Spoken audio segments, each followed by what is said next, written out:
Hi there and welcome to Bespoke New Homes Advisory. My name is Fab and we'll be sharing with you the topic of how to set and stick to your new home building budget.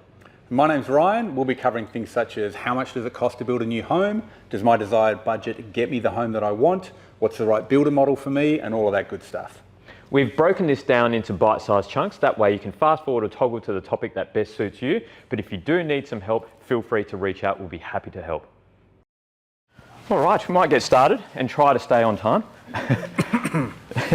Don't know whether that always happens, but firstly, I just want to say thank you, welcome you to Homebase, and really want to congratulate you for taking the time to invest in your future of potentially building. I know that this time is quite difficult to try to make it here, leave work, organise kids. So the logistics to get here, I realise what it takes. So I really thank you all for making it here tonight. A little bit of background to us, and I suppose that I'll start with myself because it stemmed from, I suppose, myself, and that's the original name. We are primarily a design firm and client-side consultancy for those that are seeking to build a new home with independent advice and complete project management from design through to construction. We have over 35 years experience in the industry, and mine starts back from 2008 in the industry. And I suppose part of what I quickly found out is that there were some consistent challenges that were being seen in my own experience, let alone clients coming to build a new home. And that was that builders, they naturally had their own agenda of what homes that they preferred to build or what home they could build or their strengths.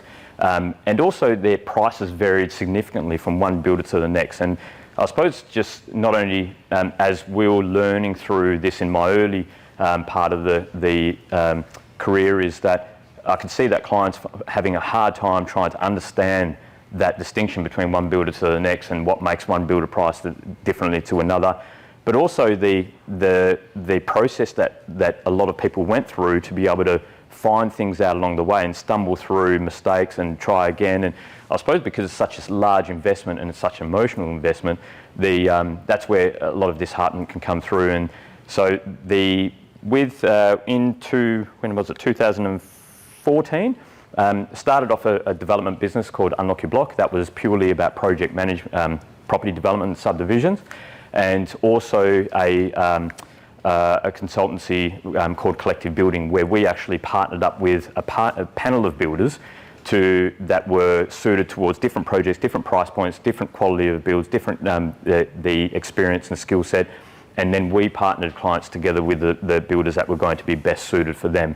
In 2022, we changed that model around and we became specifically client focused. So we went to a client consultancy, and there we were actually representing you as clients, being able to help navigate through that journey. And that's where Fab Marion Advisory was created. We are since just about to rebrand because we are developing into other facets of the business, and it will bring upon a new innovative way of how building homes should be in Perth, based on our vast experience. Joining me tonight is one of our team members, Ryan Neal. Ryan's one of our design consultants and brings a wealth of knowledge around the custom design space, creative solutions, and also the great values in terms of what our core values are. Ryan shares those and is instilled in everything that he does with his clients as well.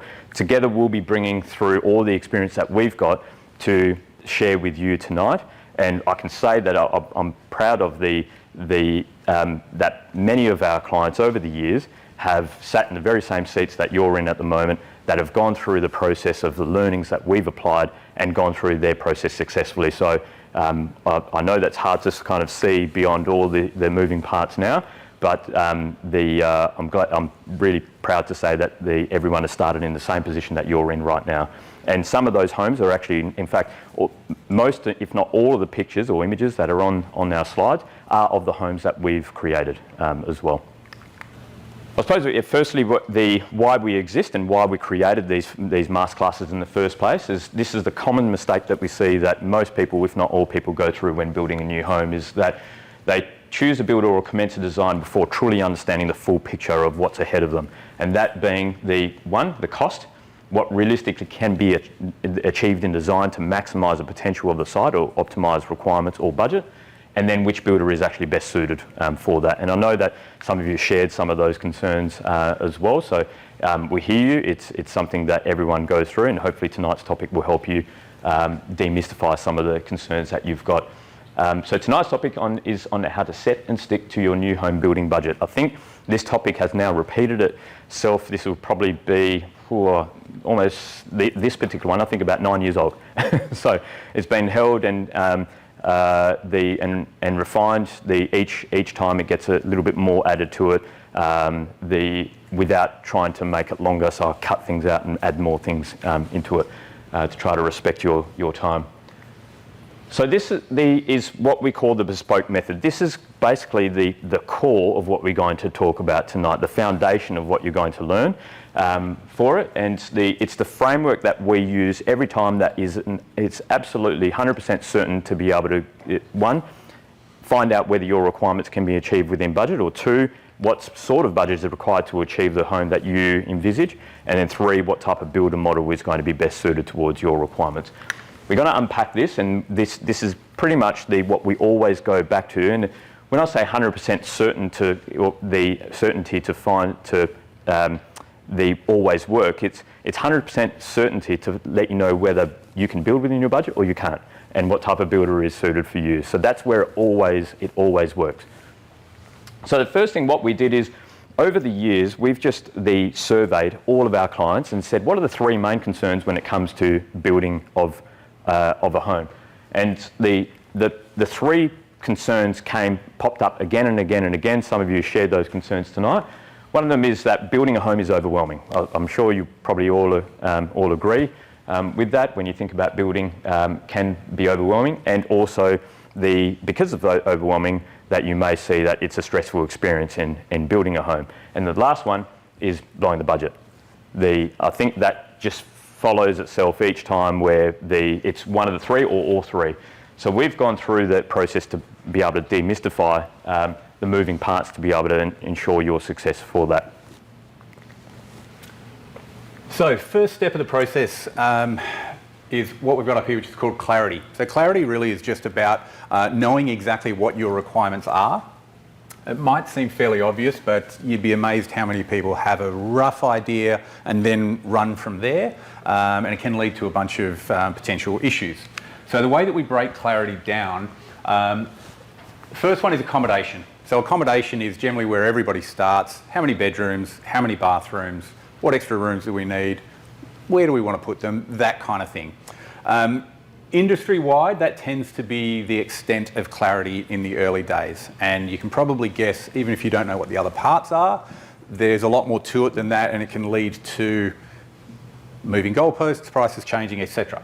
So the remaining parts are things like lifestyle. So lifestyle is, as it sounds, how are you going to live in the home? This will speak volumes to the way that a home should be designed. What rooms should be close together, what should be far apart, where should rooms go, all of these sorts of things, and it can have a big effect on the shape of the house, therefore the budget, and how it fits into your block. The third element is aesthetics. So aesthetics is, two examples would be, some people want a vibrant, bubbly house, bright colours and energy. Others want sanctuary, the term that we hear a lot, calm, sense of serenity, that kind of thing. The relevance of that at the early stages is things like textures, fixtures, fittings, specifications, and as I'm sure we all know, specifications can cost money.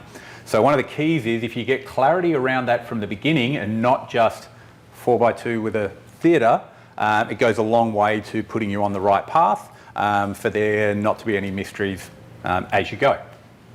The next one is, I suppose, while having clarity to your requirements and your lifestyle and aesthetics, you might think, okay, let's start design, but it's probably where it actually goes wrong from that next step. The next thing you want to do is go to the budget and then work on the numbers first, agree to the numbers, and then you're able to move to the next step. How we unpack the budget is firstly, we want to look at what are the unforeseen costs? What are the costs that you're not aware of when you look at a block of land and look at, okay, well, what are the things that I'm unsure of? Is that they're retaining? Is the house that's going to be demolished? Is there fibrous asbestos in there that's going to cost me an exorbitant amount to remove? The other bits and factors, so orientation has a big influence as well. You might have other environmental impacts that aren't just the site works and connecting all the services and soak wells. So I want to unpack that one first. Then the next thing is I'm going to jump ahead here, is the turnkey finishings. We want to understand how much it's going to, or help you understand how much it's going to cost to finish off your home so that you're ready to move in. A lot of the time the industry brushes over this or doesn't talk about the finishings as much and just puts a blanket amount, whereas you want to work out what's not included in terms of the build, in terms of your finishings, and what do these things cost. By understanding that and then moving to that, I know we haven't started thinking about your home, but in essence, you can start to think about what type of floor coverings and what type of landscaping, still put a figure to those, and then you can work on the build costs and the aspirational costs, and those three things will make up your total project price. And once you've got that, well, once we've got an understanding to your requirements, we can start to budget accordingly for that. That's where things start to get a bit simpler for you. So last thing remaining is the builder, and it might seem strange that that's last. A lot of people go to that first, but the key is now that we know what we want to build, we know what we've got to work with, there's going to be some elements of that are going to choose the right type of builder and then the right builder themselves. So elements that we look at with the builder, most obvious one that everyone looks at is price. Now we're going to unpack why different builder models exist and what those differences are, but obviously we need to be finding a builder in the right kind of price range for you. Capacity and time frame is an interesting one. Different types of builders are affected in different ways here. Now whether this be builder's indemnity cover that allows certain builders to have a certain amount of homes on the ground at once, or whether we're talking about large volume builders who maybe have got a bit greedy and have a few too many jobs on the books. All of those things contribute to capacity and time frame. And then another relatively obvious one, suitability and quality. As you go up in quality and suitability, price moves along with it. So the right balance there to meet your budget, but also the capabilities to build the clarity that you have are keys to the process. So those three moving parts, when you've got an understanding to your requirements and you've been able to budget for all of those requirements, then you can, and also the right builder to suit the requirements, and not only the requirements of what you're envisaging, but also of your site itself. That's where things start to get enjoyable and you can start to enjoy the process. It starts moving away from that stressful experience. You get your build on time and on budget because the right builder has been appointed for the right project and the right client profile. And then lastly, it's the home that you love. Ultimately, that's where most people start. They go to that and then they start the journey from that. So we'll go through this more in detail, but it will follow this framework. And when we have consultations with our clients, that's exactly the same framework that we use, and it works every time. Good example, probably worth bringing up at the moment, is what happens when this process isn't followed, because hearing that this is great is fantastic, but sometimes it makes a bit more sense when you understand sort of how it goes wrong. A client of mine recently basically had worked out their clarity first. There was a project that they wanted. This was exactly what they want included. Budget was fixed. The budget was where the budget wanted to be. And the problem with that was builder was basically all that they were trying to vary. Didn't want to have any flexibility on the home that they wanted to build or the budget they wanted to build for. And that's a recipe for disaster, as you can probably imagine. So that's one way it can kind of go awry. I'm just trying to think, we work with so many clients, it all starts, we've kind of save them before it goes to. But the one client I had in mind is they went to a builder and started working with that builder based on what they thought the builder was able to achieve for them, but they weren't quite clear in terms of what they wanted to achieve in terms of their aesthetic and their lifestyle requirements. They kind of knew how many bedrooms, bathroom, living areas. After working with that builder for a while, they realised that what they had in mind and envisaged as their family home was not quite what that builder was able to deliver. Just their service model and the type of builder that they were just not conducive to the home that they started to realise themselves over the journey that they wanted, and that builder wasn't able to deliver that outcome. So we basically stripped it right back, went back to here as it always would, then went back to here, and now I've appointed them to the right builder. But starting with that one first is just an example of these clients that have just come to mind that have gone through that similar process. So tonight's the contents. We're going to step through a number of topics that's going to help you learn and hopefully retain some information. So one is why set a budget, what makes up a total building budget, the bespoke method breakdown. It's that breakdown, that method that we've gone through, but we're going to really break down how that works and show examples. Builder types and different service models that are open to you when looking to build a new home. How to stick to your budget. Then case studies, and then your next step of what you should be looking at as your next step with all the information that you've received. So why set a budget? Sounds obvious, but a budget is telling your money where to go instead of wondering where it went. So elements of this, obviously organising and tracking your spend is a key to our process. This gives you 100% control of the process. De-risking, so again, avoiding surprise costs. Basic rule in this industry is surprises are bad. Achieving what is most important, so prioritising what are the important parts for you, get those first, add things other than that later. Control and choice, so just because you can borrow that much money doesn't necessarily mean everybody should, so information is power, and that's kind of what we're all about. And kind of overall, create certainty. You should be able to take the first step on this journey and know where you're going to end up, rather than it being a bit of a mystery.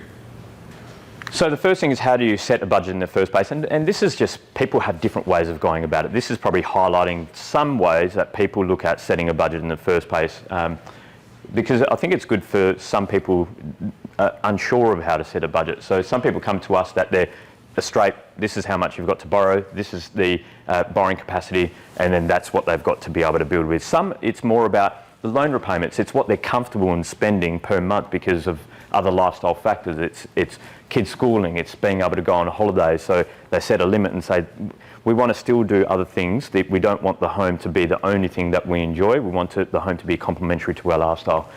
Market research or sales evidence of comparable products. So that's where most people would go and look at making sure that their investment is protected, looking at what other things are selling for to make sure that they're building to the not under or not too much over what the market is potentially paying for that product in that area. Investment focus, so similar to market research, not over-capitalising or under-capitalising. A lot of that is when we go back to the journey, a lot of people, if they could avoid building, they would, and they would look at buying an established home that meets all their requirements. So the reality is that right now the supply is thinning out, and something that's remotely suitable to one's requirements is becoming thinner and thinner and thinner. And that's where a lot of the time is you're looking at comparing the price of what something's sold for, and then realising that building, you get exactly what you want, and it's in the same or under what it costs to basically buy something that's already built. And the reason for that is because of that emotional factor, because we get lots of calls from the real estate agents saying, can you give me a replacement cost for this home that we've got coming on the market? So we'll give them a bit of an idea. They just look at the square metre rate for the land, apply the new build cost. That's the actual starting point. And then the third one is the emotions that some people have, the demand, and right now there's lots of demand. That is worth hundreds of thousands of dollars in this market because people want what they want and there's not much available. Exploration, what is achieved within budget ranges. So you might look at, well, I'll start with this, but I'm curious to see what I have in my mind is how much that's going to cost. And then confidence, it's confidence in the market. So we were saying back in 2014, it's the best time to build. It's the trades are readily available. It's the building prices are stagnant. There's incentives to build because the market was flat. The issue that was going at that point in time, up until 2019, people didn't have confidence. It was the market conditions weren't confident enough for people to take that risk and say, I want to build a home, because job security, the market wasn't good. So it seemed like a bad investment. All of a sudden, we've all got confidence. But we've all got confidence together. So when it's a good time to build, no one wants to build. When it's not a good time to build, everyone's building. So confidence has an influence to that as well. What makes up a total building budget? So the one is obviously the land and the acquisition of the land, demolition and all site-related expenses, subdivision expenses. Some of you have mentioned about subdivision as well. That comes into total budget. The house construction cost, specifications and features, internal and external finishings, and then you've got some external costs that are still, they're not part of the build, but they're still important to factor. If you're building a home, you need to find an alternative accommodation, and you've obviously potentially got some holding costs or interest costs with the home that you're renting, or and then the block that you're holding as well. The italic font is the only cost that's advertised in the market. So when you go to a builder and say how much it costs to build this home, that's the only cost that is advertised. All these other costs are costs that need to be figured out. But the industry looks at allowances and say, oh, I'll allow about this. And I feel that that information is too brushed over, and that's where it's not enough, it's not specific enough to be able to lean on that and say that's what it's going to be. So next we'll go over the bespoke method. These things should probably look somewhat familiar given they were up on our, unfortunately, looking like school diagram before, the Venn diagram. So clarity on your requirements, budgeting for your requirements, and the builder model best suited to meet your requirements. So clarity to your requirements, also known as the design brief. So the obvious starting point, as I touched on before, is accommodation needs, 4-bedroom, 2-bathroom. You don't have to build 4 bedrooms, everyone. I'll just throw that out there. Lifestyle requirements obviously speaks to design a lot, as I mentioned previously. What are the must-haves? Again, prioritisation is key to this process. Get the things that are important to you first, add the optional items later, which are the nice-to-haves. Single or double story. Surprisingly, a lot of people feel like they have to go double story primarily because of homes in the area. Sometimes it's views, sometimes it's block size, but if there is an option, it is definitely worth considering. A lot of cost to go upstairs. That can buy you a lot of stuff in a single story house. I know this one firsthand. Yes, I built a single story home. There is, a lot of the time we run the price delta of looking at single versus double, as well as renovate versus building new. Sometimes the understanding the numbers first helps you kind of pull towards, okay, I actually didn't realise a single story was an option for me. I actually get a decent backyard, and it's actually at the much less expensive than building a double story, and it's going to take a lot less duration to build. So there's no right or wrong, it's just exploring, because we put that as wise, because sometimes you may have a pre-notion that double story, it must be it, but I think it's worth just challenging that and just looking up why does double story come to mind for you, and then really breaking that down, running the numbers, looking at how much backyard you're going to get by superimposing some single stories on there. And if that's not the answer for you, then you can move to double story, and you know that has been eliminated, a single story has been eliminated from your mind. And one other one that's worth mentioning there is if you haven't secured a block yet, a lot of people are under this impression of, I'll get a smaller block, I'll save a ton of money there and build 2-story. Usually it is less expensive to buy a bit more land. This is something that we get often. It's we intuitively and instinctively we want the best for ourselves, and sometimes that comes out as, I don't want a fancy home, I just want something quite simple. But that's simple between what we can see and what is you can see, or you may see, maybe two completely different things. And often we get pictures sent to us and saying, this is what we want, it's really simple. We want this home. It's just flat, it's really simple, flat roof. You know, timber's pretty straightforward these days. We don't need to be spending too much there. We like that sort of that stone that's in the front there, and we'll save money because we'll put plant draping over the top of it.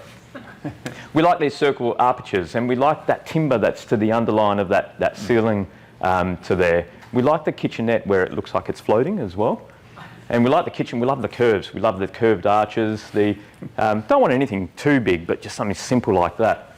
Then we like that one, just the angled roof, a bit of a skillion roof there, and the stonework. It looks like the Kimberleys. And I like those windows, how they're on a bit of a triangle. And so we get all those floating staircases with commercial glazing, the walk-in robes with a dressing room. It comes across as simple, and the thing is, we love it. This is where your imagination just goes wild, and this is the thing that we want you to have that. We want you to have that. We want you to come up with a wine cellar in the basement, and look at that. I've done one where it's a Lego room in a basement, so it goes beyond. But the room for Lego. It wasn't made of. Yeah, that's right. Yeah, it wasn't made of Lego. But they're all good things. This is where it starts. It's all about the creativity and the imagination of the picturing life in areas like this, or the feeling or the experience that you want to achieve. But it's important to be able to obviously budget for those and look at what do these cost and what's important to you based on understanding what these things cost, or design implications that follow with it as well. So the next part of this is how you pass on this information, or how you communicate this to us or the builders that you're dealing with. And everybody's different. So the beauty of this process is there's lots of different ways to communicate this. So this is a design brief that we received from a more analytical type client, very ordered, very descriptive, very specific. There's another one, next one, Fab. So this one, hard to read, but this little column down the right-hand side is N's and W's. N is for need, W is for want. So that was another way where clients chose to clearly note their priorities. And as you can probably imagine, yes, this was... there's a legend as well, just to clarify. So this was an engineer. But that's fine. Again, if that works for you, we're here to work with you. Yeah. This is great though. This is great because everything just goes into the feasibility. What are the needs? What are the wants? What's important?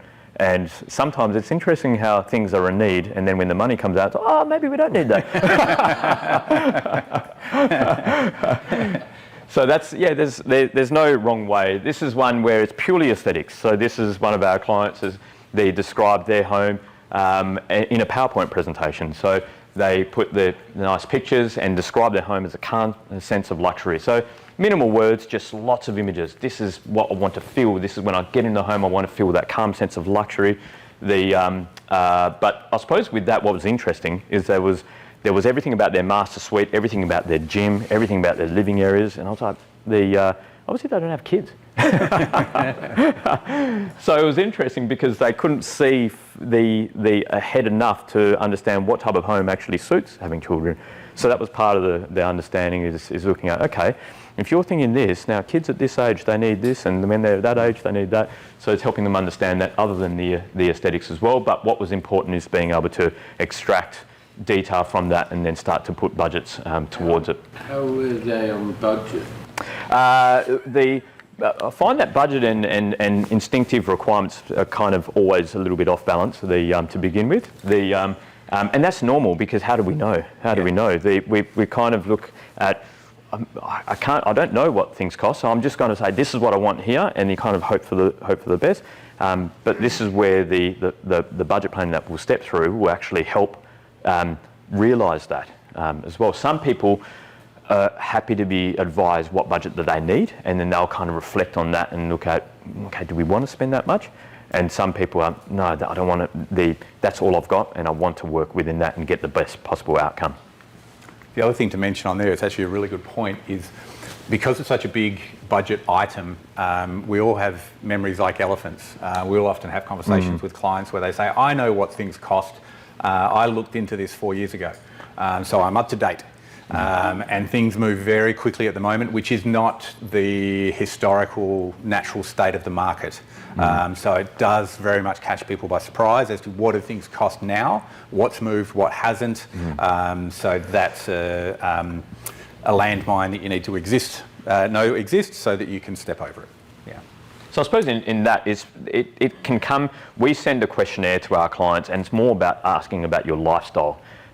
More so because when you understand your lifestyle, then the accommodation can fit around that. The accommodation is the easy part. It's looking at what's your routines on a daily basis, on the weekends, during the week, and that helps shape the design.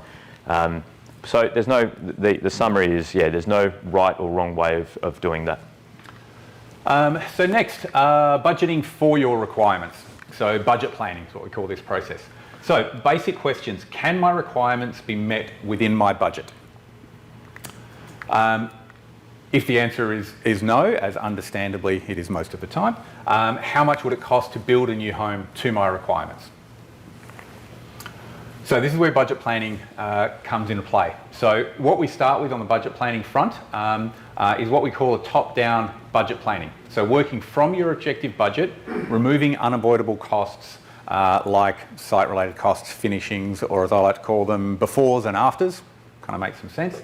And that tells us what's left over for the base price of the home, and that is that advertised number that Fab was talking about when you see the price of a home. That's what's left.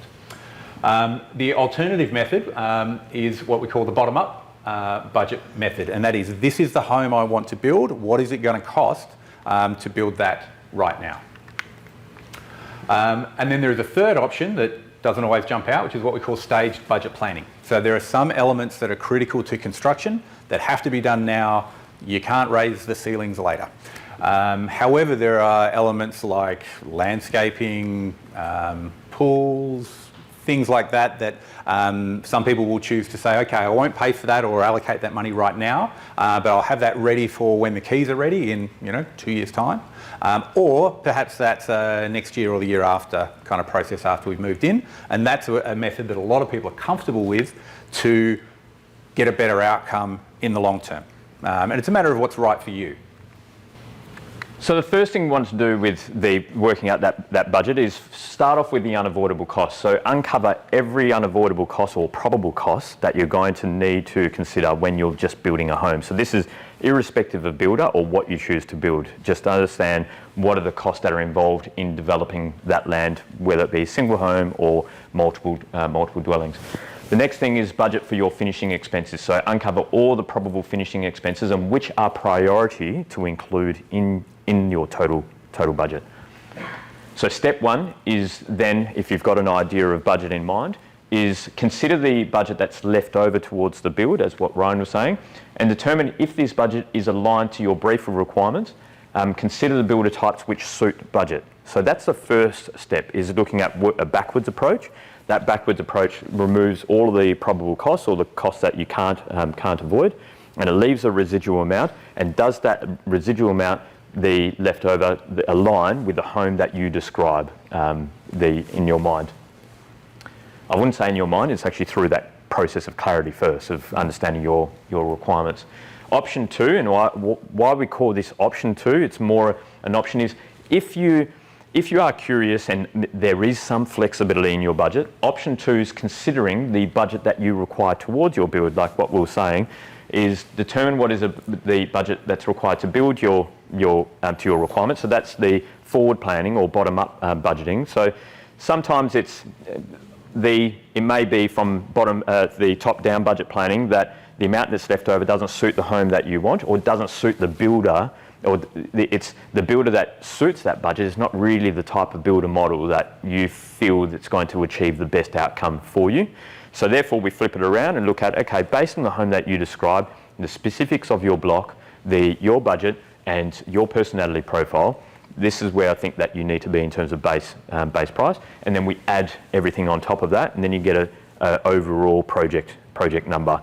Somewhere between that budget that you had in mind and what it's actually going to cost, you might find a middle ground somewhere there. Some clients just want to understand what it's going to cost to build the home that they describe, and they might be okay with that. But they're still careful in considering their budget, and they're still very conscious of what they're spending, but at least they know. They don't go into it blind. And the other thing is, most importantly, you don't have to go through an arduous process and time and invest all this money in commencing designs, going through a months and months on end of design and going through the process to find that out. You can find that in one session. Option three is consider stage budgeting, reevaluate and reset your requirements or budget. So option three is looking at what Ryan was mentioning, is there's certain things that need to be done during the build, and there's certain things that can be done after the build. And you may be happy to look at, I can't change the ceiling heights after the build, so let's put everything that I can't change as in terms of structure, and let's get the best outcome for that one. I'm happy to know that I need that additional budget at the end of the build. So at least it's not guesswork. It's whether no matter if we do stage 1, stage 2, stage 3 or more stages of where this cash flow is required, it's still going to cost the same, but you might be comfortable in knowing that for the build you only need X amount. At the end of the build, then you need X amount, and then beyond that. So next one, consider your levers. What can you change? Should your budget and requirements not be aligned, reevaluate priorities. So the obvious one is budget. Not everyone has budget flexibility, but if you do, be aware of it. Requirements, obviously you can change what it is that you need. The wants and needs is a really good way to do this. If you start that way, you've already got the tools that you need to have some flexibility. And then builder type. Now, not every block will allow huge flexibility on builder types. However, there are scenarios where you can go to a different type of builder to make it work. Timing. Timing is the other one, bit of an asterisk there, because again, that's your sort of staged budgeting options. But these are the 4 things that you can change. So simplicity is a bit of a key here of knowing basically what to do. Timing is also that maybe it's not your right time. Maybe it's kind of looking at this is what the budget that I had in mind. Well, it's what's left over doesn't really give me the home that I want. So it might be that you want to understand how much it's going to cost to build the home that you want, and you might sit it out to strengthen your finances. It might be in a year's time I'll be in a better position because I would have had this, I may have sold that, and therefore I'm able to move forward in my project. But that's good to know. One of the things we say about timing is that obviously right from 2012 and 2019 you can have all the time that you like, nothing really moved, but at the moment pricing is obviously has been moving, is continuing to shift. The last session that we had was specific about why it's shifting, what's happening to the industry and the property market and industry and the building industry, and a lot of people took away from that solid understanding of what's shaped for the year ahead. So that's one thing to consider, that sometimes it may be it's not your right time, which there is no right time except for yours. Can I just ask a question on that then, on timing? Yep. If you weren't in a rush to say you could sell that property or whatever and wait for a few years, with the way the economy is going now, building products and stuff going up and everything is going up. You know, obviously we're in the war at the moment. Yeah. But there's all these. Are we, by delaying it, will our costs go up and up and up, like really high? So the pricing has been moving since the 2022, but it's really in the past, in 2024, it really started to stabilise, and last year it started to stabilise. Before what's going on around globally, it was already starting to move at the end of last year. And that's a result of, we had the 22,000, about 22,000 homes go in the pipeline in 2022. And that was something that the industry was just not equipped to handle that, since from 2014 to 19, everyone just battened the hatches, and it was just about survival, keeping doors open. So weren't equipped to actually handle that demand. So the industry had to really grow really fast, and therefore the prices went exponentially. But it was not only us, because globally, since the pandemic, every country put the same stimulus package, infrastructure. And so we're all after the same materials globally at the same time. So that put pressure on the world, let alone in WA. We delivered last year was about 20,000 homes, which was the highest that we've ever done in WA. So that's sign of that the industry has been able to not meet the demand, but certainly come up to that. As a result of last year, the government threw in another incentive of the 5% deposit scheme, which further fueled the economy. And then when interest rates started to go up, it just opened up people's borrowing capacity, so they went more and were able to borrow more for that, and that fueled the market further. Then now, so it has been moving, but now probably what's on everyone's mind is that what's happening around us globally is that the media are actually putting it out there that things are moving, because it's topic to talk about as well. So it has been moving, but it is already, but it is moving still at, I suppose, obviously fuel is one.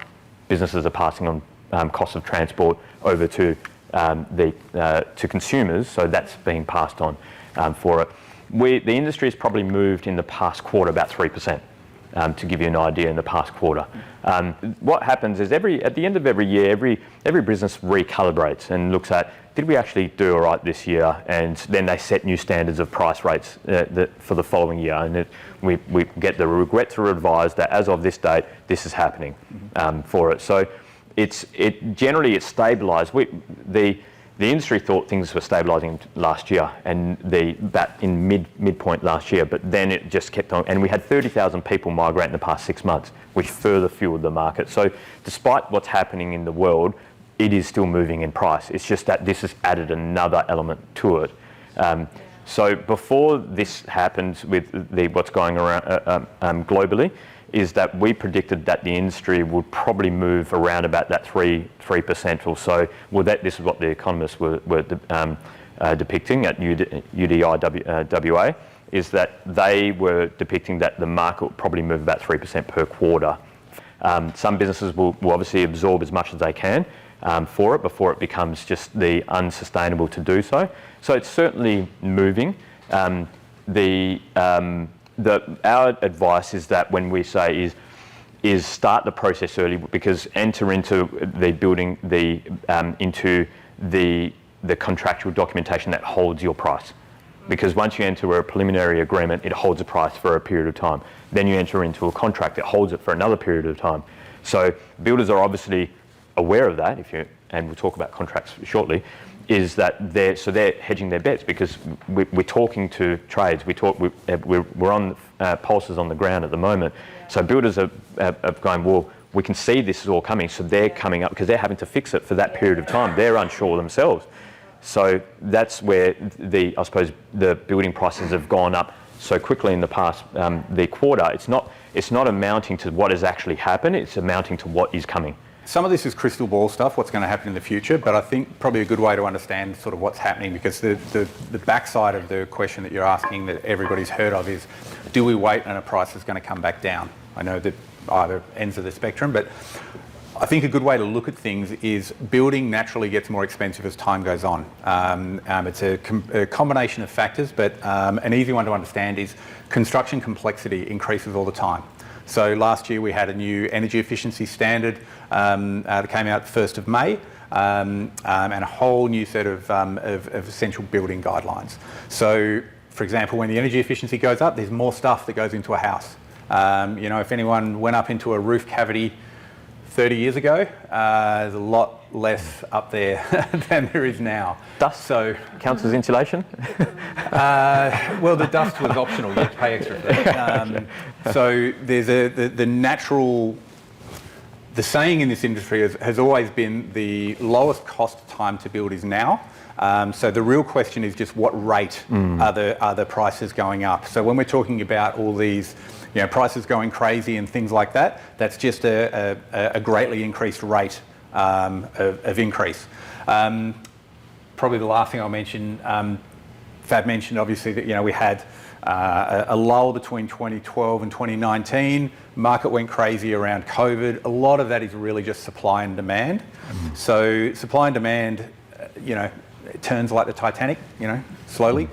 So those situations aren't likely to change anytime soon. So as far as the rate of things changing, again, that's sort of crystal ball territory to a degree. But the real key is do your homework as quickly as you can. Get engaged in the process once you've done that sufficient homework, and that will get you to the stage where you can lock a price in place as soon as possible. What builders do to protect themselves is that they will lift their rates to a point where it's respectful to keep the trade active on their sites. But most builders, I wouldn't say most because the volume builders tend to control the market, but a lot of builders will look at the rate stay the same, but will give you bonuses. And as the market basically, that way the rate is kind of respected because it's actually hard to go down. That becomes a new norm. It actually becomes a new norm, and it has been for a long time. So that's where builders understand that. So it's more, rather than increasing rates, it's looking at, let's give you bonuses, which is kind of equal to increasing rates, but that way the bonuses come away when the market starts to turn. And because they know that the rates just don't come down. So it becomes a new norm. So we've had to get used to it year after year. for it. So when markets slow down, it tends to stabilise. It doesn't really tend to go down in price. And historic data has shown that year on year on year on year.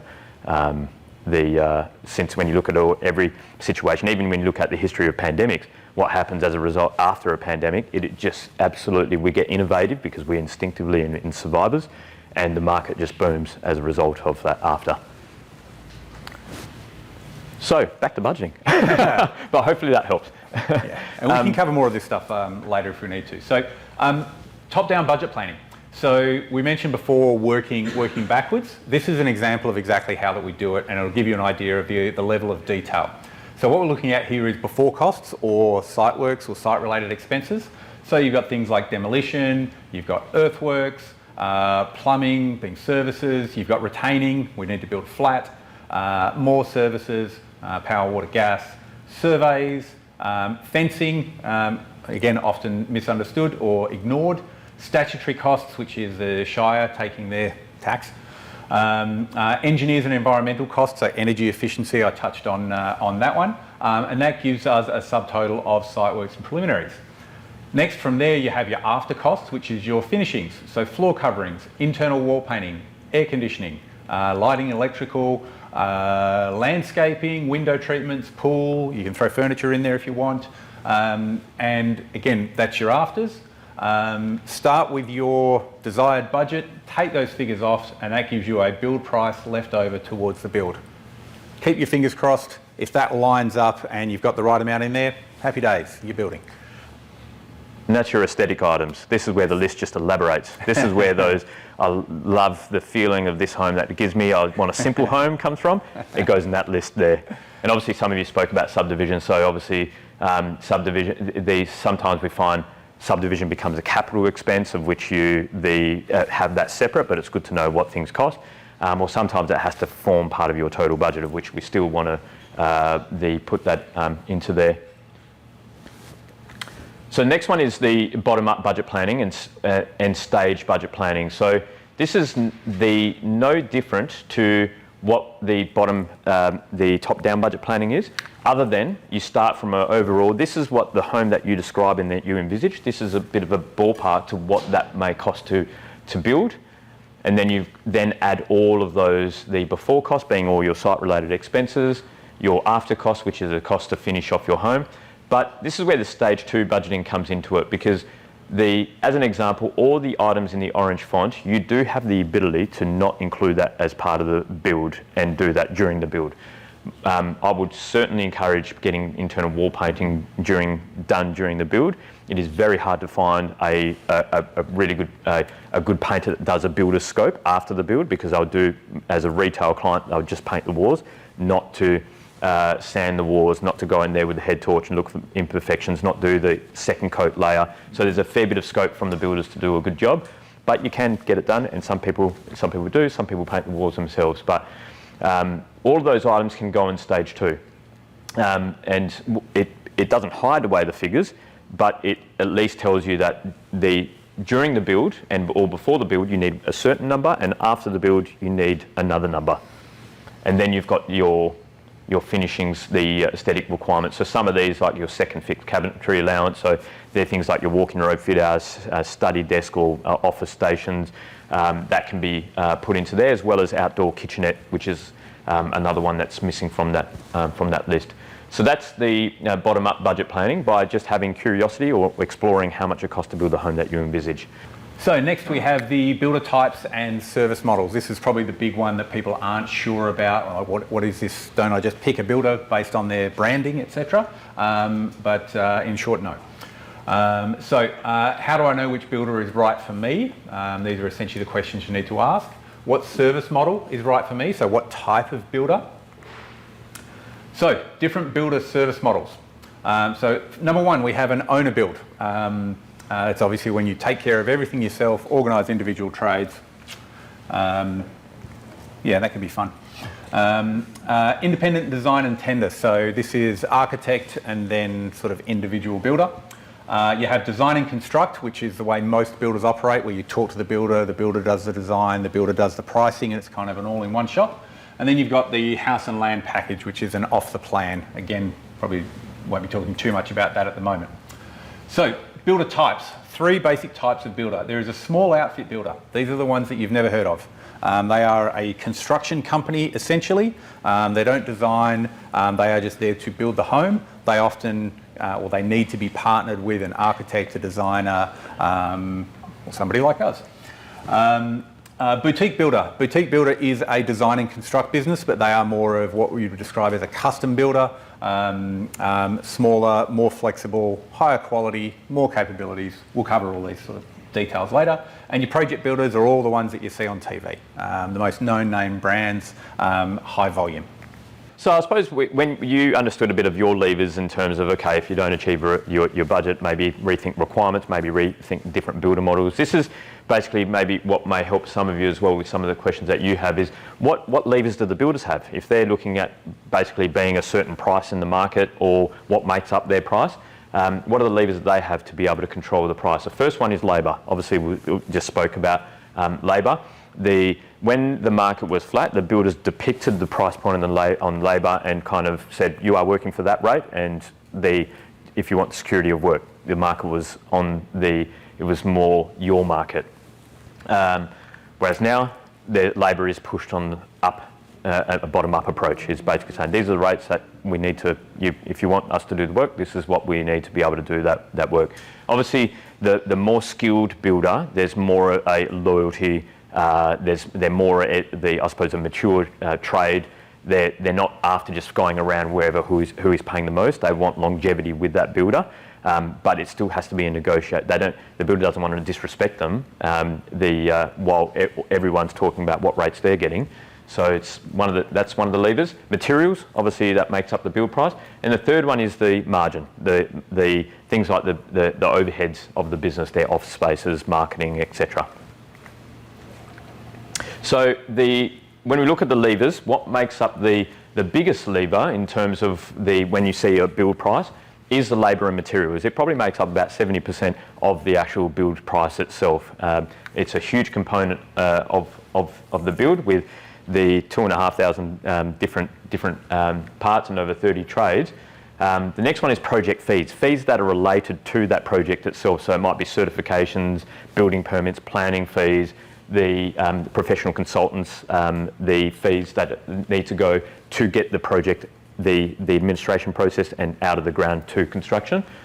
Then you've got the overheads of the business, things like offices, how much staff that they've got operating within that business. When you go to showrooms and offices and they're nice and big, and you've got all your specifications within one place, obviously that comes at a cost. The amount of display homes comes at a cost. The amount of vehicles that supervisors have comes at a cost. So the more that you see, obviously that overhead needs to be factored to be able to cater for that. And the last one is profit. That's what the builder takes away as a net profit after they pay out all those expenses. Out of curiosity, if I were to ask you, who would have a guess in terms of percentage value, what the margin, I suppose, what a profit or margin that builders should charge or do charge? As a guess. 15 to 20%? Sorry? 15 to 20%? Yep. 23%? Yep. 15. Yep. You're all got a version of the right. But I suppose a builder wants to try to achieve between 3 and 5%. That's the aim. That's what their goal is. If they can achieve that, that's all builders. Yeah, all builders. To get that though is the 20%, it's the 25, it's the 35, it's the 40% that needs in order to get that. So that's where when we talk about builders, particularly after COVID when prices went up, it looked like this is the builders market, builders are making so much money. The fact is they were actually losing money. I don't think there was one builder out there that actually did well during COVID. All builders, it was just that how did they sustain the ability to be able to keep afloat and manage their cash flow around it. It's what a business does with their cash flow is what keeps them sustainable. So that's one of the things that QBE put a report out that, because for those that don't know, every building company has to have an overarching insurance for that builder. So it's the indemnity insurance. So when a builder goes the belly up, the insurance company steps in to be able to help they finish that project and appoint another builder. A good performing builder is a builder that averages around about that 4% thereabouts. So when the builders, if they're at low risk, their indemnity insurance is less. When they're at high risk, their indemnity insurance is greater. A really optimum performing business is about 5%. That's an optimum, really good performer. But as the market has shifted, this is where builders are concerned for them, is that they don't want to repeat what happened before. But we're fortunate enough that they're resilient and they're acting upon that, because the most important thing is that the builder is still around to finish off the home. A lot of builders have gone under, and then they've agreed to a certain amount, but then they've gone, the insurance company's taken over, but the insurance company only pay out a portion, which is about $200,000, because they're looking at, well, by the time you find another builder, they'll cover the shortfall what the other builder needs to make up. But then, because the time has gone past and trying to find another builder, the price has gone up. So so that's a surprise for a lot of people, I realise, and but it's a real factor, and that's where builders they're not all making lots and lots of money. It's where it makes lots of money is obviously if you're producing volume homes, you're making the 3 or 5% of doing $30 million or $40 million of its turnover. Its turnover is what businesses do. Businesses do well if they've got high turnover. Then it's money that they can sit in the bank if they wanted to, but it's also about they love building. Yeah. And a quick little thing to add there that's also counterintuitive. Builders fold during booms, not during busts. So a lot of people think market's bad, this builder went under. It's the other way around. When prices go up, a way to think about it is builders are in the projection game, especially when the vast majority of builders out there are fixed price contracts. They're going to fix price today to build your home in the future. So there's a little bit of crystal ball involved, and if they don't play that game responsibly, that can often sort of lead to that. Won't bog us down with that too much, but so different builder types. So with your project builder, we've seen this graph before. What's different here is your project builders, fatter slice of the pie for overheads, big showrooms, lots of display homes, that kind of thing. So pros to a project builder. Bulk buying power. So as Fab just mentioned, you buy things in bulk, you'll get slightly better pricing. Range of designs and specifications. A lot of homes pre-designed. You can basically pick one out of the brochure. That works for a lot of people. Streamlined processes and systems. So if you don't want to, this is the opposite of owner build. If you want someone else to do it, nice and simple, build them the same time every time, or the same way every time, that is a project builder. Greater cost of operation, so that's your big bit of pie here for your overheads. Cons, task oriented. So again, you build the home the same way every time. If you've got a tricky block that needs to be built slightly differently, that doesn't kind of fit through the production line as well. Limitations in custom design specs and process. So again, more of the same. You may want to supply your own kitchen appliances, and that doesn't work with a particular builder's insurance, whatever it happens to be. Again, same way every time, slightly different plan, same method. Limitations in complexity. This is about capabilities of building on tricky blocks or putting in tricky features, for want of a better term, in a home. The more complex the work is, the higher the capabilities you need, leads to higher prices. That doesn't fit well with the volume end of the market. Budgets designs may focus on minimum scope. So this is talking about befores and after costs.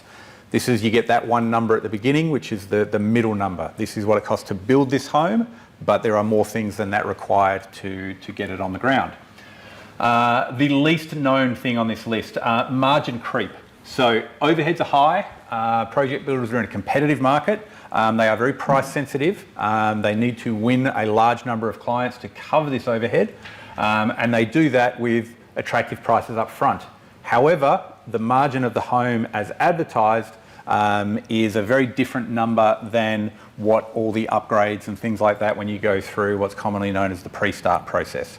So being aware of that is one of the keys to having a successful project builder experience. Trade-based materials can be focused on price efficiencies alone. So I'm just going to interpret that lower quality.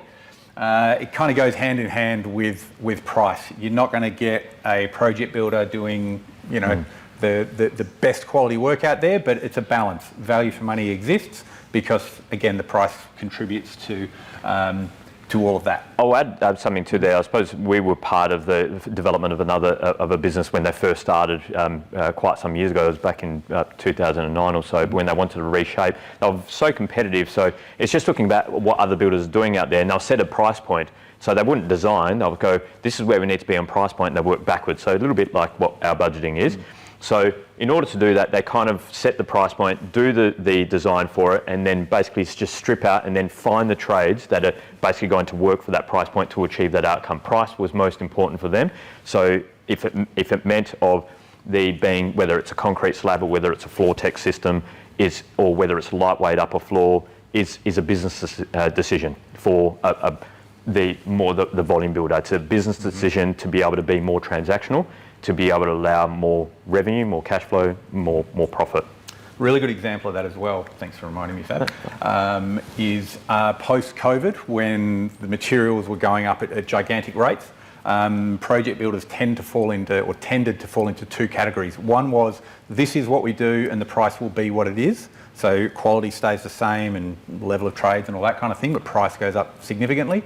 Others said, hey, we kind of need to be around this price because this is what's sort of affordable. So things changed. So even within the project builder market, in the last 5 years, you have all builders they're changing lanes. They're different than what they used to be. So again, it's just a variable to be aware of. So summary, a project builder is right for you if you prefer a most cost-effective option with the safety of standard designs and costs. So it's not all bad, it's the value for money proposition. If it works for you, if your block can accommodate it, it is the easiest way to build by mile. They serve a purpose. They're there to serve a purpose. There's a thing that it's just, there's no right or wrong, it's just being aware of it. So next we have boutique builders. Again, first thing to notice, overhead slice is smaller than your project builders. So pros, we have lower cost of operation, being your overheads. Can be nimble and flexible, so again can build in more flexible ways, doesn't have to be the same way every time. More focused on the outcome, so more likelihood to be looking at what's the finished product look like rather than what do we have to do to get this home on the ground. Customization, greater specification, that kind of falls into nimble and flexible. So again, more ability to build custom. And custom doesn't just mean moving the walls, it can be different methods and things like that. Higher skill set and trades. So building on more complex sites and more complex features requires more capable team members, and they get paid more. So, budget focus and all-inclusive outcome. So it's still a design and construct service. You can go to one place and get a great outcome. Again, it's that value for money where you see it. Cons will require some flexibility with budget. I think you can read between the lines on that one. More expensive, but you get more for your money. So boutique builder is right for you if you want a custom home and specifications, you value experience, and or have a complex site and a budget that will accommodate all of that. Last one, the biggest mystery, the small outfit builder. You'll notice very skinny pie. Normally less pie is bad, but So lower cost of operations, overheads. There are small operator builders that don't have offices. They work from home or out of the ute, and they will build some of the highest quality homes you've ever seen. Nimble and flexible to the next level. Ability to make decisions quickly. They don't have multi-level management. Very skilled team of trades and workers, because again they deal with the complexity. Cons, may be less resourceful. So some small outfit builders can be more susceptible to market conditions, price changes, things like that. They're on the opposite end of the volume scale. That's funny that. It's almost like we wrote these earlier. Can be vulnerable to market conditions if limited cash flow reserves. May have less control over building budgets if approached directly. So another way to put that is A small outfit builder is a builder. They will build a home and basically nothing else. So design, budget, all of those things, they are all your responsibility. The builder will do what you ask them to do. So a small outfit builder is best for you if you want the flexibility, a custom home at a cost-effective price, because again, lower overheads, or closest process to an owner builder without the risk of having to know what you're doing. Yeah. There's two different contracts that are available to people when you approach your builder. There's one called a cost plus contract, and there's two which is called a lump sum contract. Most builders that you may hear of is the lump sum contract. The difference being is cost plus, there is a predetermined, whatever that build is, the builder will price for you, but their margin is a predetermined margin that stays exactly the same on the way through. So wherever there's escalation in price, which is what's happening in the market, that builder is always protected of their margin. You'll find that the smaller builders, a lot of them are moving towards a cost plus because they don't want to take the risk to absorb the cost. So the downside with that is, answering your question, is that you can't get finance on a cost plus contract. All builders must complete a home to the point of practical completion for the bank to be able to provide finance. So if you're doing things, and it all must fall within the building permit, which is for an occupant home. If you're doing some of the finishings like your plumbing and kitchen and things like that, if the builder can't actually do the fit-offs and they hand over the home, then they can't get finance in the first place, or they'll need to take over the building permit and seek an owner build and try to finish it off themselves, and the builder cuts off for it. So it is a complex way of doing it. Some builders were entertaining it, some builders are saying, look, the safest way to do it is that lockup, is basically get to the point of practical completion, but the builder has to do the plumbing and electrical fit-offs. If they can do that, then they can hand the house over, which is deemed to be habitable, even though there's not flooring or anything else like that. Lump sum is so cost plus, the reason why banks don't finance it is because the risk becomes yours, which ultimately then becomes the banks. The banks want to provide a fixed security over what it's going to cost to build. If that security wavers, then they don't want to fund it. So that's the issue with cost plus. It's like buying a property at cash, that you're committed, you have to finish, you have to buy it irrespective of your financial situation.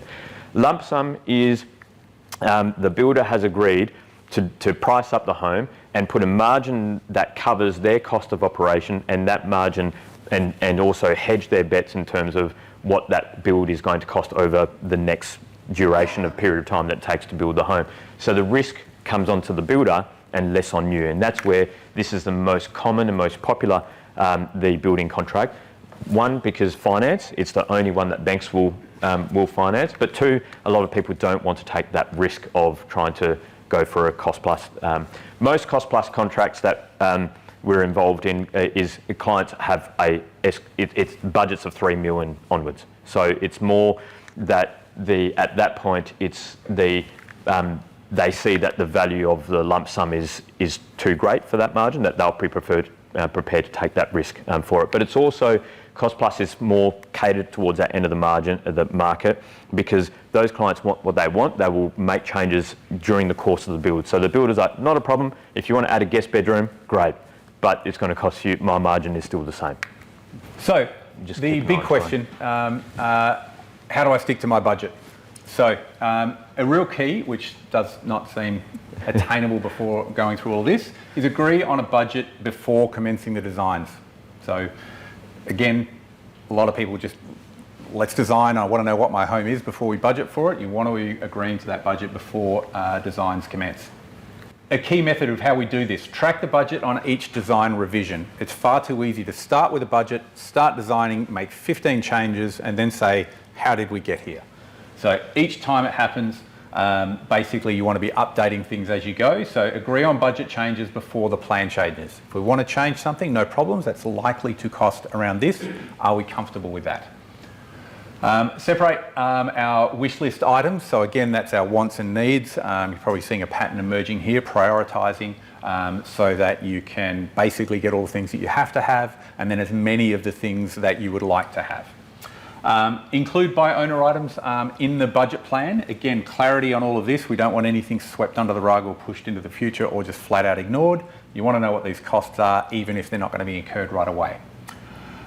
Review, reassess the brief and budget at each step. So just more of this track the budget on each design revision.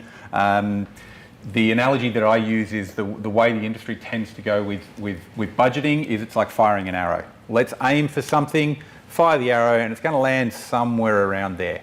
The process of constant adjustment is more like landing a plane. Adjust as you go and you will always land on that runway.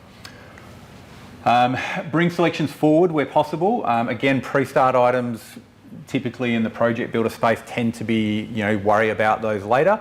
And again, that's uncertainty and surprises. So you don't want to choose all of those things right away, but you certainly want to allow some budget for them and be aware that they exist and put them in the budget planner, basically. Basically, the main thing with the pre-start items is try to get them costed early, because when you get things costed in that pre-start process, the cost for that item goes up higher. It's a higher margin for that. It's like when you buy a new vehicle, you get window tints or something like that, then you go to after sales, the window tint has got a greater margin on when you go to that after sales service. It's buying popcorn in the movie theatre rather than IGA. Yeah. We know that.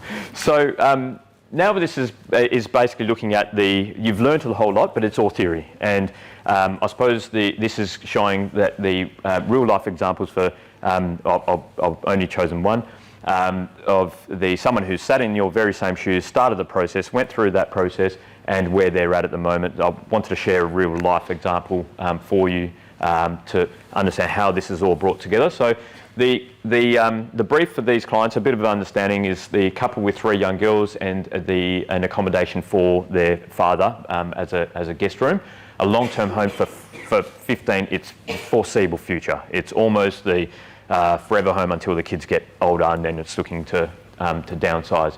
So they needed, in terms of their accommodation, we start simply there, is 5 bedroom, 3 bathroom, work from home office, an additional living area, and heaps of storage, because they're coming out of a 1920s, 1930s home in Mount Hawthorn. So what was important for them is zoning of the house. With 3 kids and their father living with them, they needed that separation. So 5 zones that were the key for this particular home, being the kids zone with separate living area for the kids, so that there's intimacy to come together as family, but independence for the kids to grow and hang out with their friends.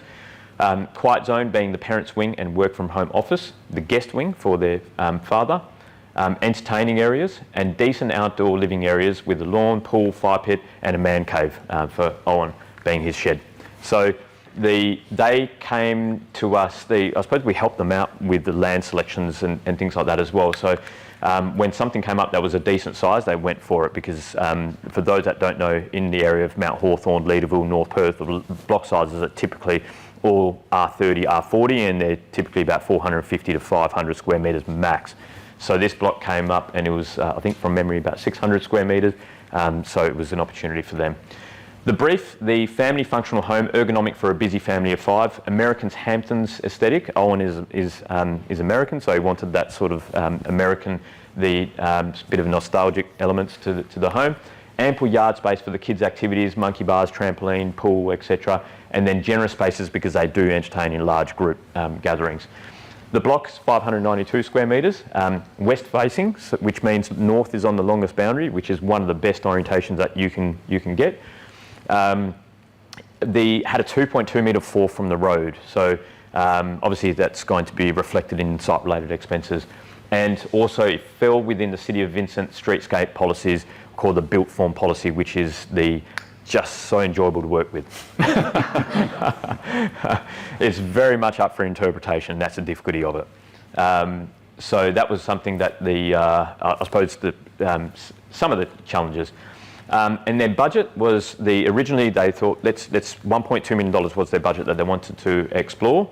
They basically wanted to try to get that, but they were looking at, we don't know what it's going to give us, so 1.2 is what we have in our mind, but they're happy for that for exploration of what that's going to give them or what budget is required to get to the home that they want. So the clients, Mel and Owen, engaged us for what's called an all-in-one package consult. That is a combination of a site assessment and feasibility, a design and budget planning consult, together with builder model suitability. So how much does it cost? what can be achieved within my requirements, or what is best suited towards a block in my requirements, and then what builder model is going to be best suited towards their project. So as part of that consult, we put together for them this is a contour survey. So contour survey is like a map of an X-ray of the site, and that allows us to provide a diagnosis. It doesn't mean much to you now, and I know it's very blurry and it's hard to look at what this all means, but basically this X-ray allows us to work out exactly what is happening with the levels, the lay of the land. So 2 metres of fall on this side, 1.98 fall on that side. The setback, so within City of Vincent, it's not as per the residential design code, it's the average of the 5 adjoining properties on either side. And in Mount Hawthorn, that was 7.5 metres, whereas the zoning of the block allowed them to actually go to 4 metres. So you actually lose a little bit just to maintain the streetscape. No good or bad, it just is. The green is basically showcasing to them that if you were to do a garage, it has to be behind the front setback line. Whereas if you were to do a carport, you can actually come to about 1.5 to 2 metres. So there's no sort of right or wrong. They just painted an idea. One of their briefs was that they wanted as much backyard as they could achieve. So obviously, with the garage and a verge tree there, that meant that the garage had to go on this side. That eats a lot into their land. So there wasn't really any predetermined. They originally thought, like everyone, a garage, but this was just to help them understand if you did a carport, you actually achieve a lot more land. So that was one exploration. There was a sewer and easements across the back, so just had to be mindful of that, as well as cost that associated with that. The fences were within the neighbour's boundary, so entire fence within boundary on 330 mil on this side. So there are lots of factors with that one, but what it does most importantly is that it helps us work out and do the feasibility. But before we get there, the part of the site assessment is look at what are all the planning policies and R codes that are applicable to this site. So we summarise those, and then rather than reading very interesting the read of local planning policies and residential design codes, we highlight the most important ones that are applicable for their site. So that gives them a bit of a nutshell to that. Then we start to work back from that top-down approach. So we started off with their $1.2 million budget, and then we start to work back from what all the site-related expenses are going to potentially be for their site. So we start to go into granular detail of those to help them understand. And I must say that it's not most people, it's everyone underestimates site-related expenses. It is a given. It is very hard. It's impossible for you to know what it means or what it costs. So in this particular one, it was about 140, 170 thereabouts. There's a bit of a range for site-related expenses.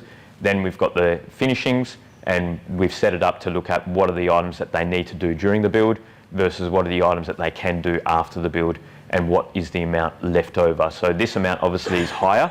The reason why that's higher is because it only focuses on the 1.2 less the immediate before cost, the site-related expenses, less only the stage 1 cost, which is these 3 items here.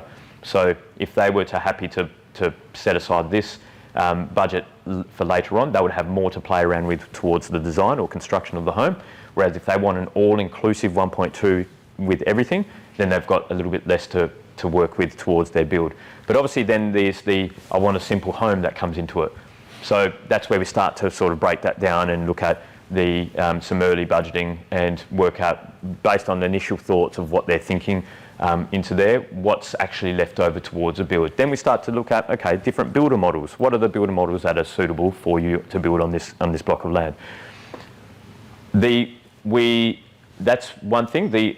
And then we go through mapping out the timeframes, milestones. So these clients started in August, the 2024 it was.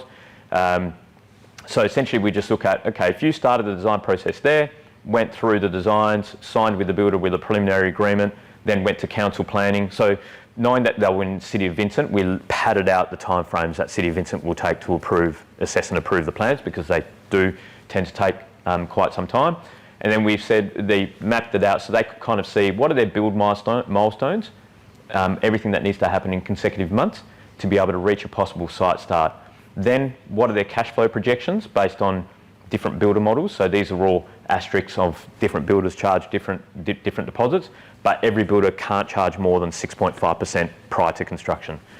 And then obviously the progress claims. And then this one involved a demolition. What's the latest that they could live in the home, or in this case it was tenants, before they need to vacate to allow the builder to then build the home, and prior to that install the pool prior to construction.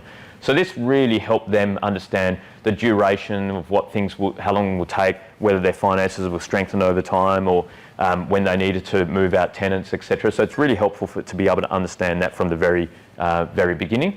What's not shown here is we went with a bottom-up approach, a forwards approach after this, because what we were able to summarise is that budget that was left over there did not align to the home that they had envisaged or described. So the bottom-up was basically saying I think that they're probably going to need around about this amount to actually as a base house price, but what they described.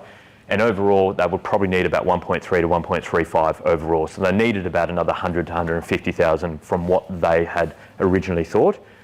For them, obviously, that was news. It was something that they had to reflect on, to go, do we really want the home that we describe? And then they go back, like everyone, we just deep thinking, look at, is this what we want? How long are we going to be here? What's our lifestyle going to be like with this amount of the loan repayments, etc. So some clients come back and say, no, we can't go to that. So that's where we start to look at those levers. So then from there, we invited these clients to participate with us if they want to participate with a design, tender and construct service, which is where we believe that we're going to achieve their best outcome for them. We will provide an invitation for them to join on that process, and that's where we do the designs and project manage the entire process for a select amount of clients. So this is the design process. So the title block, this is a site analysis plan. So what we're looking there is basically helping our clients understand how does the solar passive design comes into it, because we design by solar passive principles by default. Looking at where the sea breeze comes in, the winter sun, summer sun, the lay of the land. So it just gives an overview of the block itself. Design, they ended up going for the carport because they looked at, well, Mount Hawthorn's really a streetscape driven area. Carports are pretty much everywhere around Mount Hawthorn. It's not going to be unfitting to put a carport in there, and we get a whole lot more land from that. So obviously this is the quiet zone, the study and bedroom. This is the guest wing for their father, because the carport is an open carport. This is their enclosed garage to be able to put all their gear through there. Obviously it's 2 metre slope, so we've got a split happening here. The mudroom, laundry, powder room, kitchen, dining, living at the back, another split in the backyard level before the block banks down further. And then on the upper floor, we've got the girls' bedrooms and then sitting room. And then they also wanted to try to capture some city views from the back here, which this is a window from sill height of the bench top to head height. There's elevations, and then this is that American aesthetic that Owen really sort of enjoyed on there as well. And that's the design overlaid on that site plan. So then we shortlisted that based on the complexity of their block, their personality profile, their budget, that a smaller outfit, smaller operator is going to be probably more suited towards their project than the other builders, but they wanted to invite a more larger builder, a volume builder, and that was after having gone through one of their display homes, liking what they saw, and said, we want to invite this builder because we like what we saw as a display home. So we went out to those 3 builders, being Builder A, Builder B, Builder C. Very complex document. So this is just the initial, we go out for a first round estimate for the builders to provide a first round. That way then we can assess which builder is heading closer towards budget. We might then come down to choosing a builder or kind of running with 2 builders and going back and forth with those builders. So obviously Builder A, base house price, Builder B, and then Builder C. And then we work down the list and then arrive at the subtotal for the first round estimate. So let's look at the third column of each colour, because that's the total amount. So 1.232 for Builder A, 1.331 for Builder B, and 1.214 for Builder C. Builder C and A were of a similar calibre. They were small operator builders. So it was expected that they are going to be somewhat similar in price, because the structure of that business attracts itself to be so. Whereas the Builder B is that more volume builder. So volume builder, as Ryan was saying, a standard plan is more conducive, more incentivised to be more affordable. But a custom plan starts to expose the true operating costs of that business. In this case, it was about 19% difference in price. So from that, the builder A, they ended up going with builder A. And then you can see that we haven't priced up any of the simple items. So what we did is we partnered with builder A to then really spec the home, because now they've gone, we're comfortable with this, it's heading within our budget. Now we did commercial glazing, we did shaker cabinetry, we upgraded to natural stone top. So Mel got what she wanted as we expanded through her simple feature list. So that's the result of, I suppose, you can see how it all starts to come together and how different builder models have an influence to different build prices. And this is Mel and Owen sharing their journey.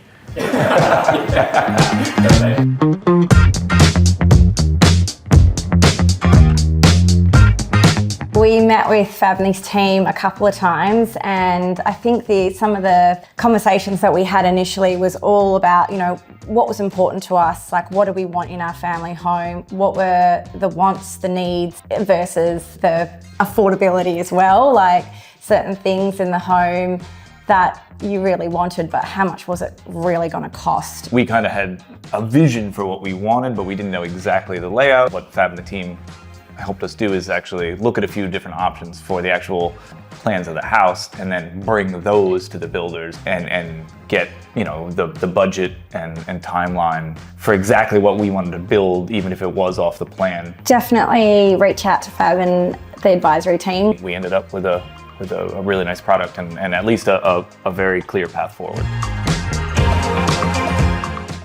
So that was their insight, and I suppose for them, they're still pinching themselves of how well it's gone, because they've gone about it the right way, and this is the information that you've come here tonight to be able to get that information. So hopefully it's been helpful so far. So your next steps, it's looking at, you can see how it's all come together, going back to these three circles. So if you can kind of come back and see that by starting with the numbers first, you are then able to start your process in the paving towards a successful outcome. So your next steps, I suppose, is just as you've done here tonight, is to educate yourself further. We hold different topics throughout the year. All of the topics are on our website, and all the dates are on our website, so you can pencil that in. Right now you can book the one ahead. So the next one is how to design on a sloping block within budget. So we talk about how sloping blocks influence the build price or the site-related expenses, or what design outcomes can be achieved. That's on the 23rd of April, so another Thursday evening. And I think there's other topics, I can't remember the dates. Everything you need to know about subdividing and building, expert design tips for creating a bespoke home within budget. So that's with an interior designer, one of our interior designers that is going to talk about those real aesthetic features in the home and then what things cost. We've got solar passive design principles and how much it all costs. There is one other one which I'm forgetting, but it's all on the website. And every now and again we do create a new topic. It's when we receive the same question, the same concerns over again, we'll create that new one. Finding and selecting the right building block was the one that we just held. So there's those upcoming masterclasses. The other one is booking a discovery call. So if you feel that you could benefit from some early advice, then you can book a discovery call with us. That is a free discovery call to be able to really deeply understand your concerns, where you're at and what direction that should be going. We may or may not be able to help you with a service, but at least we can guide you in the right direction from that. And then if you do want specific tailored advice, then sign up for a one-on-one consult where some of the services that we provided with that site assessment, feasibility, design and budget planning, build a model shortlist, whether you feel that may be able to help you. But a lot of the time, it's that discovery call allows us to understand and assess your situation and look at which service is actually going to be best suited for you. So that's the site assessment feasibility. Basically, if you want to de-risk your block is what that service is for. That includes a physical site inspection and imagery to the items which affect the design and cost that you need to consider, clarity to the available building envelope, understanding the local planning policies and state planning policies, which I've just mentioned there, and then what items will influence the design. So in Melwin Owens, it's the upper floor needs to be stepped back. We didn't comply to all of that, but we still provide justification. If you've got views, we'll shoot the drone at compliant levels to help you see what you can actually see from the heights and setbacks that you're actually going to get approved, rather than saying you've got city or ocean views, but it's at 8 metres. We'll have a look at where your setbacks are and the heights. That way you can actually physically see what you're going to see and what ceiling heights that you need in order to get those views, if there are any. Feasibility of all probable costs, including subdivision feasibility if applicable. The asterisk there is depending on what type of development. So if it's multiple, our background is in developments, but we primarily focus on more architectural custom new homes these days. But with the subdivision process, is something we can certainly help out with. That consult is more in terms of cost to do the subdivision part of it as well, because it involves a lot more time. The design brief, budget planning and builder suitability. So this is if you want certainty of your requirements and budget being met and what type of builder is best suited. So in that we unpack your why, your lifestyle, accommodation, aesthetic requirements, detailed budget planning, advice on what can be achieved within your budget or the budget's required to suit your requirements. Guidance and advice to your design brief will help you create one. The amount of times that we help create one is probably more often than, because a lot of the times there's so much that the moving parts that has an influence to cost, and so we help you sort of unravel that to look at what's going to be the best outcome for your block and requirements and budget, advice on different builder types and which are best suited, and then mapping out the timeline, milestones, including all your cash flow projections as well. Those two, the services are wrapped up in the all-in-one package, and that's the price of the all-in-one package is $1,020, which is a combination of the site assessment, feasibility, design and budget planning, and the builder model shortlist. It is a different price for subdivision, so that's a discovery call. We can assess what type of development that it is and give you a number for a fee for that. And then we also help clients that are in the early phase. If those that don't have a block, we can also search, de-risk and acquire a suitable building block. And that starts from, let's do the design and budget planning first, and then work out from your total house and land overall budget, what is the amount left over towards not only your build, but the block of land, and does that align with the area that you're looking at? And therefore you've actually got a fourth lever. You can also consider, do I look in this area or that area? So that is really helpful, because then you're able to de-risk your situation before even buying the block. And then part of that is that every time we find a block, we de-risk it as well and say this block actually suits your requirements really well, but the site-related expenses are going to be X, which means that the build, or sometimes it's opportunities that this has got north on the rear, so what you're describing, it probably suits the design catered towards north rear, and so it at least allows you to sort of think on that. POA is priced on application, so it depends on what we're looking for that, but typically it's somewhere in the vicinity of around about $7,000 to $8,000 to basically do the search, de-risk, and also finding the site for you. Design, tender and construct is basically for clients that engage us to do the design, the full tender process, the full project management process. That is only available to a select number of clients, and that's obviously being a boutique. The design firm is that subject to our capacity. As a boutique studio, we limit the amount of clients that we take on, and also whether it's suitable for what we provide, what our strengths are for it. So that's all the services that we provide. As part of the coming tonight, I'm going to share with you everything that we've gone through, which is the budget planning template that we've gone through. These slides, you get a copy of that. The white paper, which is a flyer that you can read of how much does it cost to build a new home, and the other one is how to choose the right builder for you. They're quite good reads to be able to have a look at. And lastly, that's the link there to book a discovery call. It is also available on a website, and we'll also send you an email with that discovery call link. Just a bit of caveat is that we probably, in terms of the consult, we probably look at only doing about 2 per month. So it's just because they take time, and we've got that design, tender and construct clients as well. So just bear in mind that if there's no availabilities available for our consult, it's sometimes there is, and you might book it, but we might say, look, can we schedule that for another time. It's just trying to be attentive to clients that we work with as well. But the discovery call is something free. That way then we can get an idea for where you're at, assess your situation, see if we can help, otherwise steer you in the right direction. And lastly, questions. We're going to stay back for any specific questions, but are there any questions that people may have that may help others with some answers? Councils, is there a great deal of variability on approvals and things? 100%. Yes. So yeah, great one. So one today, tree retention policies. That's a one that's really hard to navigate at the moment. City of Nedlands, Town of Cambridge, Town of Vic Park, are some of the councils. There's other ones as well. City of Coburn have just released their policy. So if you've got trees that are over 8 metres in height and 6 metres wider in canopy size, you have to keep them in your property on private land. That's one. And there's all these other conditions, like in, say, in Town of Vincent, stepping back at the upper floor, Vic Park, stepping back at the upper floor. You might be in a weatherboard precinct that has you have to design, basically build a weatherboard home. Basically anywhere that you see streetscape, like if you drive down the street and there's older homes, there is going to have a character retention policy attached to that. When you say older home, I mean not Mount Lawley, but like... Yeah, established homes. 40 years, 50 years. Yeah, that's normally as per the residential design codes in most cases. Yeah, yes. Sterling are great.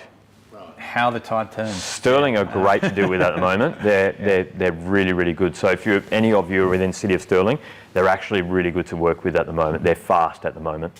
Yeah. I built in Sterling when it may not have been the case, so yeah. Congratulations. Yeah.